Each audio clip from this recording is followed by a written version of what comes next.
हरे कृष्णा। एक भक्त ने पूछा है कि भगवान राम ने बाली को छुपकर क्यों मारा। वैसे प्रश्न जटिल है और जानने योग्य भी है, लेकिन जब तक हम शास्त्रों का अध्ययन नहीं करेंगे हमारे ऐसे ही प्रश्न बने रहेंगे।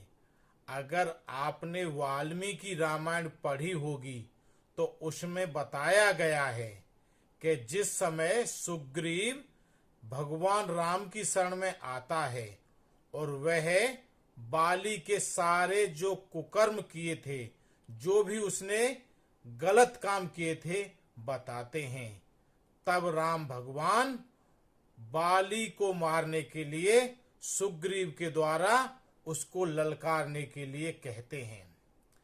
जैसे ही सुग्रीव ललकारता है तो इस बार बाली की पत्नी तारा, जो कि एक पतिव्रता थी, वह समझ जाती है कि इस बार सुग्रीव का जो ललकारना है, आवाज है, उसमें तेजस्वता है, पहले जैसी आवाज नहीं है।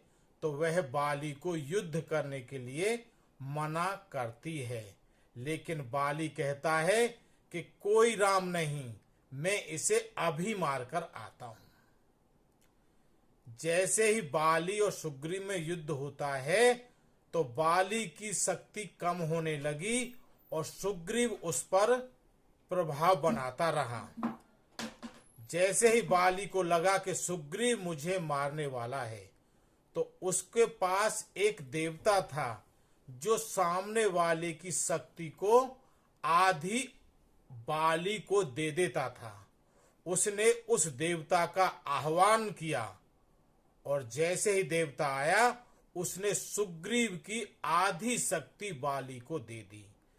भगवान राम ने देखा कि दो भाइयों के बीच में जो झगड़ा है, यह तीसरा देवता कहां से आया।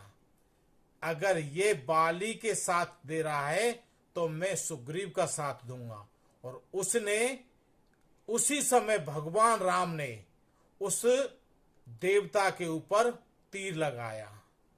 जैसे ही देवता को तीर लगा तो देवता बाली के अंदर से, जो कि बाली की शक्ति के लिए प्रेरित करके उसे बुलाया था, सीना फाड़ के निकल जाता है, जिसके कारण उसकी मृत्यु हुई। तो जो तीनों लोकों के स्वामी हैं वे बाली को छुपकर क्यों मारेंगे, लेकिन उन्होंने देवता मारा जिसके कारण बाली की मृत्यु हुई।